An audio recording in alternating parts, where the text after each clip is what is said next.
الرحمن الرحیم۔ آج 19ویں پارے کے 17ویں رکوع سے 20ویں پارے کے اختتام تک کی تلاوت کی گئی ہے اور انشاءاللہ اسی کا خلاصہ پیش کیا جائے گا۔ سورہ نمل میں یہ واضح فرمایا کہ اس کتاب کو اللہ سبحانہ و تعالیٰ نے ہدایت اور بشارت بنا کر نازل فرمایا ہے، لیکن اس پر ایمان وہی لائیں گے جن کے دلوں کے اندر آخرت کا خوف ہے۔ جو لوگ اس دنیا کے عیش و آرام میں مگن ہیں وہ اپنے مشغلوں کو نہیں چھوڑ سکتے۔ ان کے اعمال ان کی نگاہوں میں اس طرح خوشنما بنا دیے گئے ہیں کہ اب کوئی یاد دہانی اور ڈر ان پر کارگر نہیں ہو سکتا۔ اس سلسلے میں ان کے سامنے 3 قسم کی سیرتوں کے نمونے رکھے گئے۔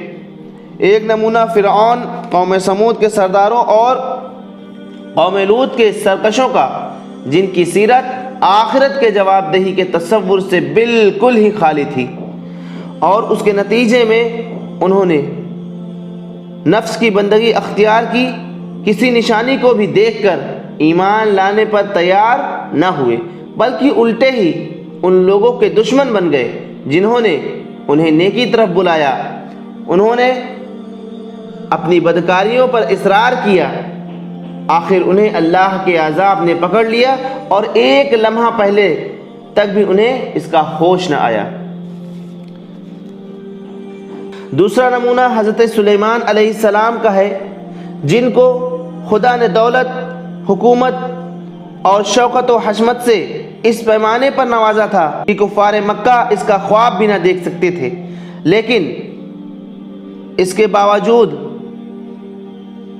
اپنے آپ کو خدا کے حضور جواب دہ سمجھتے تھے، اور انہیں احساس تھا کہ انہیں جو کچھ بھی حاصل ہے خدا کی عطا سے حاصل ہے، اس لیے ان کا سر ہمیشہ حقیقی انعام دینے والے کے آگے جھکا رہتا تھا، اور نفس کے گھمنڈ کا ذرا سا بھی شائبہ ان کی سیرت میں نہیں پایا جاتا تھا۔ تیسرا نمونہ ملکہ سبا کا ہے، جو تاریخ عرب کی نہایت دولت مند قوم کی حکمراں تھی۔ اس کے پاس وہ تمام اسباب جمع تھے جو کسی انسان کو غرور اور سرکشی میں مبتلا کر سکتے تھے، اور سرداران قریش کے مقابلے میں لاکھوں درجہ زیادہ تھی۔ پھر وہ ایک مشرک قوم سے تعلق رکھتی تھی، باپ دادا کی تقلید کی بنا پر بھی، اور اپنی قوم میں اپنی سرداری برقرار رکھنے کے خاطر بھی۔ اس کے لیے شرک کے دین کو چھوڑ کر توحید کے دین کو اختیار کرنا اس سے کہیں زیادہ مشکل کام تھا، جتنا کسی عام مشرک کے لیے ہو سکتا ہے۔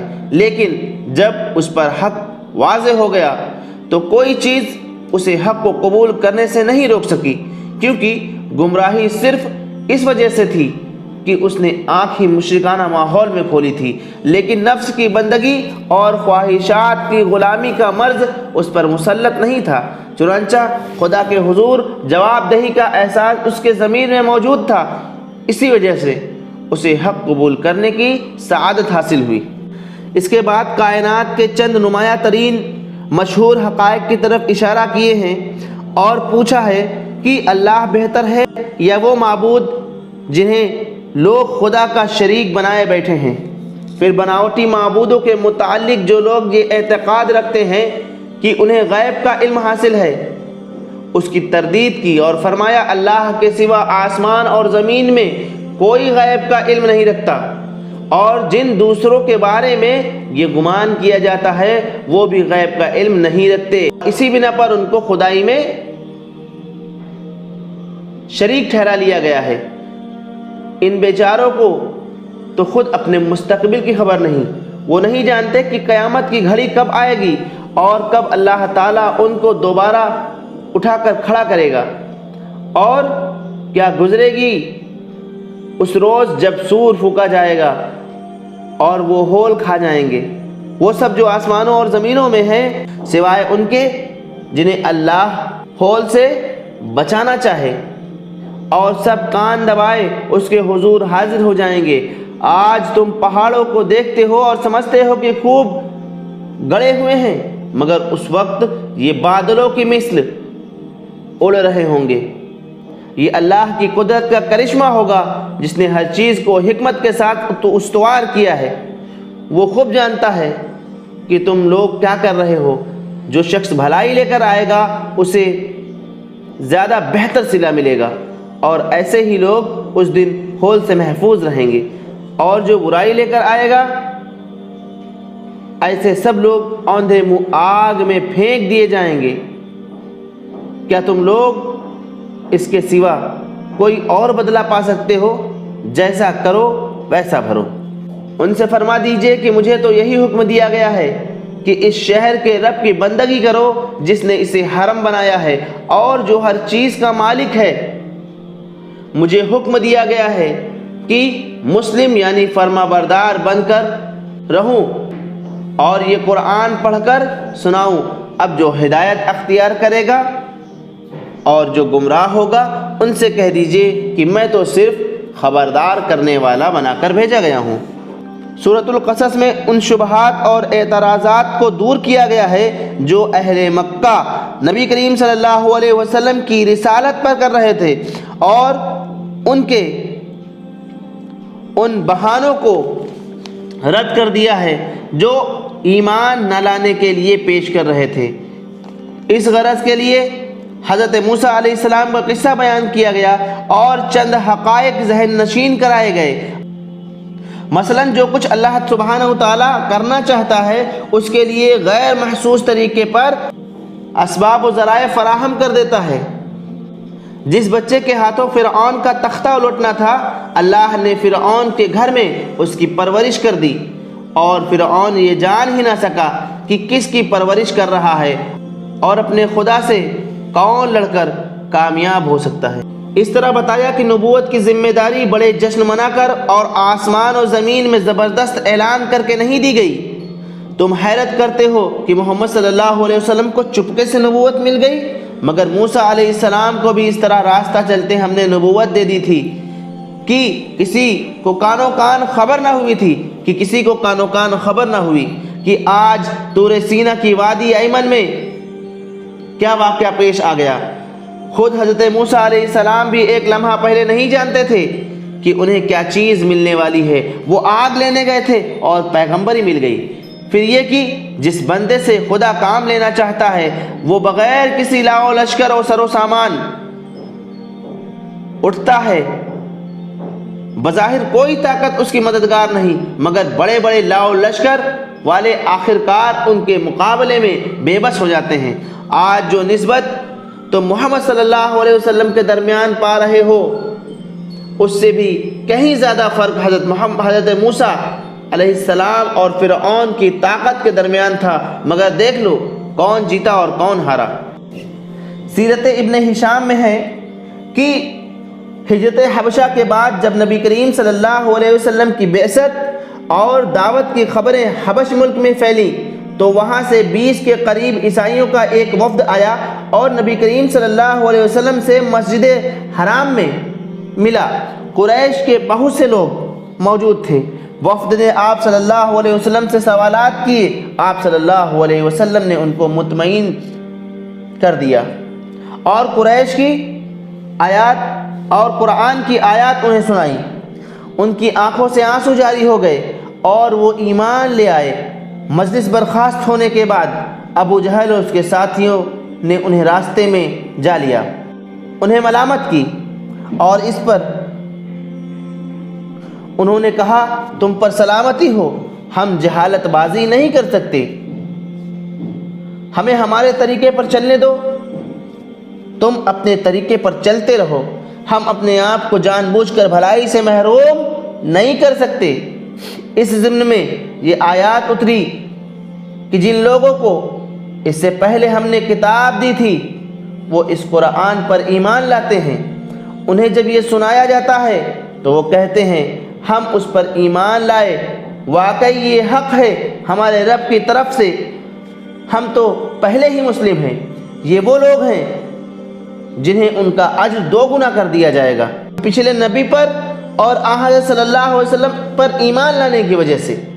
اس ثابت قدمی کے بدلے جو انہوں نے دکھائی وہ برائی کو بھلائی سے دفع کرتے ہیں۔ ہم انہیں جو روزی دیتے ہیں ان میں سے وہ اللہ کی راہ میں خرچ کرتے ہیں۔ جب انہوں نے بیہودہ بات سنی وہ کنارہ کش ہو گئے اور کہا ہمارا عمل ہمارے ساتھ اور تمہارا عمل تمہارے ساتھ، تم کو سلام ہے، ہم جاہلوں کا طریقہ اختیار نہیں کرنا چاہتے۔ اے نبی کریم صلی اللہ علیہ وسلم، آپ جسے چاہے ہدایت نہیں دے سکتے مگر اللہ جسے چاہتا ہے ہدایت دیتا ہے، وہ خوب جانتا ہے کون ہدایت قبول کرنے والے ہیں۔ یہ آیت آپ صلی اللہ علیہ وسلم کے چچا ابو طالب کے بارے میں اتری۔ ان کا آخری وقت آیا تو حضور صلی اللہ علیہ وسلم نے اپنی حد تک انتہائی کوشش کی کہ وہ کلمہ پڑھ لیں، مگر انہوں نے اپنے آبائی مذہب پر ہی جان دینے کو ترجیح دی۔ خلاصہ یہ کہ اللہ تعالیٰ اہل مکہ کو غیرت دلا رہا ہے، اپنے گھر آئی ہوئی نعمت کو ٹھکرا رہے ہو، حالانکہ دور دور کے لوگ اس کی خبر سن کر آ رہے ہیں، اس کی قدر پہچان کر اس سے فائدہ اٹھا رہے ہیں۔ تم کتنے بد نصیب ہو کہ اس سے محروم ہو۔ آپ صلی اللہ علیہ وسلم کو خطاب کر کے یہ بات کہی جا رہی ہے کہ آپ چاہتے ہیں کہ قوم کے لوگ عزیز و اقربا ایمان لائیں، مگر ہدایت تو اللہ تعالیٰ کے اختیار میں ہے۔ وہ اس نعمت سے انہی لوگوں کو فیضیاب کرتا ہے جن میں وہ قبول ہدایت کی آمادگی پاتا ہے۔ تمہارے رشتہ داروں میں اگر یہ جوہر موجود نہ ہو تو انہیں یہ فیض کیسے نصیب ہو سکتا ہے؟ قارون کا تذکرہ اس سورے میں آیا ہے کہ وہ موسیٰ علیہ السلام قوم میں سے تھا، مگر باغی ایسا کہ فرعون سے جا ملا۔ کافی دولت مند تھا، طاقتور آدمیوں کی جماعت خزانے کی کنجیاں اٹھاتی تھی۔ ایک بار قوم کے لوگوں نے اسے کہا کہ دولت پا کر بھول نہ جاؤ، اسے راہ خدا میں خرچ کرو، احسان کرو جیسا کہ اللہ تعالیٰ نے تجھ پر احسان کیا ہے، زمین میں فساد برپا کرنے کی کوشش نہ کرو، اللہ تعالیٰ فسادیوں کو پسند نہیں کرتا۔ کہنے لگا یہ مال دولت میری ذاتی خوبیوں کی بدولت ہے، میں کیوں خرچ کروں؟ کیا اسے علم نہیں کہ اس سے پہلے بہت سے ایسے لوگ گزرے ہیں جن کے پاس قارون سے زیادہ دولت تھی، وہ قارون سے زیادہ دولت مند تھے، اس سے زیادہ طاقت تھی، خدا نے انہیں برباد کر دیا۔ مجرموں سے ان کے گناہ پوچھے نہیں جاتے۔ قارون ایک روز بڑے طمطراق سے قوم کے سامنے نکلا۔ جو لوگ دنیاوی زندگی پر فریفتہ تھے کہنے لگے کاش ہمارے پاس قارون جیسا خزانہ ہوتا، یہ تو بڑے نصیبوں والا ہے۔ لیکن سمجھدار لوگوں نے کہا تم پر افسوس ہے، خدا کا عطا کردہ ثواب اہل ایمان اور صاحب عمل کے لیے کہیں زیادہ بہتر ہے۔ یہ درجہ برداشت کرنے والوں کو اور ثابت قدم رہنے والوں کو ملتا ہے۔ آخرکار خدا نے قارون کو اس کے خزانے سمیت زمین میں دھسا دیا اور کوئی اسے بچا نہیں سکا، نہ وہ خود بچ سکا۔ جو لوگ اسے رشک بھری نگاہوں سے دیکھ رہے تھے کہنے لگے افسوس، ہم بھول گئے تھے کہ اللہ اپنے بندوں میں سے جس کا رزق چاہتا ہے کشادہ کرتا ہے اور جسے چاہتا ہے نپا تلا دیتا ہے۔ خدا کا احسان ہم پر نہ ہوتا تو ہم بھی زمین میں دھسا دیے جاتے۔ افسوس ہمیں یاد نہ رہا کہ کافر فلاح نہیں پا سکتے۔ سورہ کے اختتام پر اعلان ہوتا ہے کہ ہر چیز ہلاک ہونے والی ہے سوائے اس ذات کے، فرما برداری اسی کی ہے اور تم سب اسی کی طرف پلٹائے جانے والے ہو۔ سورہ عنکبوت مکہ معظمہ کے اس دور میں نازل ہوئی جبکہ مسلمانوں پر مصیبتوں کے پہاڑ توڑے جا رہے تھے، کفار کی طرف سے اسلام کی مخالفت پورے زور و شور سے ہو رہی تھی۔ ان حالات میں اللہ تعالیٰ نے یہ سورہ سچے مومنوں میں عزم و ہمت اور استقامت پیدا کرنے اور دوسرے کمزور ایمان والوں کو شرم دلانے کے لیے نازل فرمائی۔ اس کے ساتھ کفار مکہ کو بھی اس میں سخت تنبیہ کی گئی کہ اپنے حق میں اس انجام کو دعوت نہ دیں جو ہر زمانے میں حق سے دشمنی کرنے والوں کا ہوتا رہا ہے۔ اس سلسلے میں ان سوالات کا بھی جواب دیا گیا ہے جو بعض نوجوانوں کو اس وقت پیش آ رہے تھے۔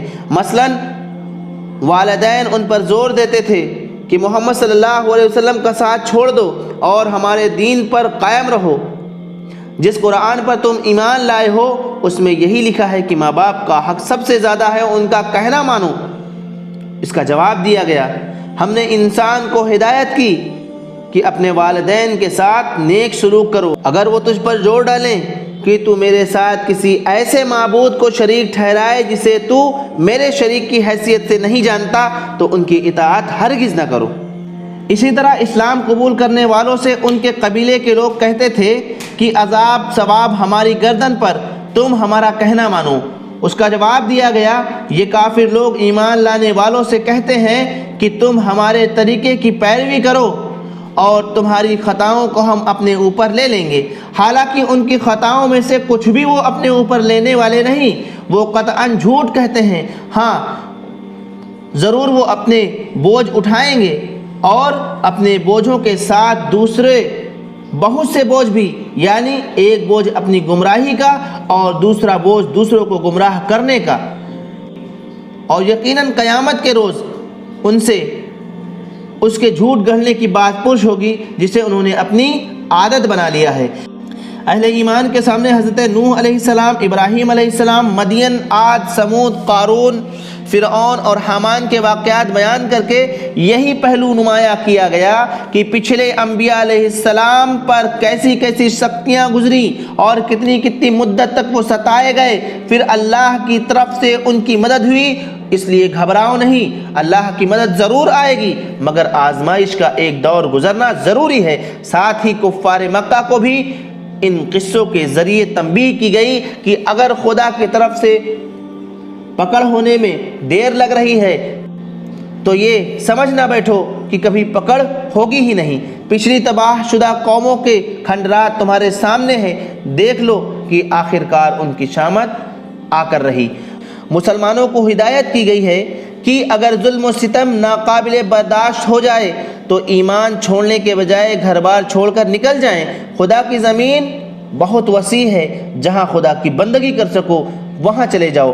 اور کتنے پیارے انداز میں کہا، کتنے ہی جانور ایسے ہیں جو اپنے رزق کو اپنی پیٹھوں پر اٹھائے نہیں پھرتے، اللہ ان کو رزق دیتا ہے، وہی تمہیں بھی دے گا، وہ سب کچھ جاننے والا اور سب کچھ سننے والا ہے۔ 16ویں تراویح کا بیان ختم ہوتا ہے۔ اللہ ہمیں قرآن کو پڑھنے، اس کو سمجھنے اور اس کو اپنی زندگی میں اتارنے کی توفیق عطا فرمائے۔ اللہ اس کی برکتوں سے ہمارے شہر و ملک کے حالات تبدیل فرمائے۔ آمین۔ وآخر الدعوانا ان الحمد للہ رب العالمین۔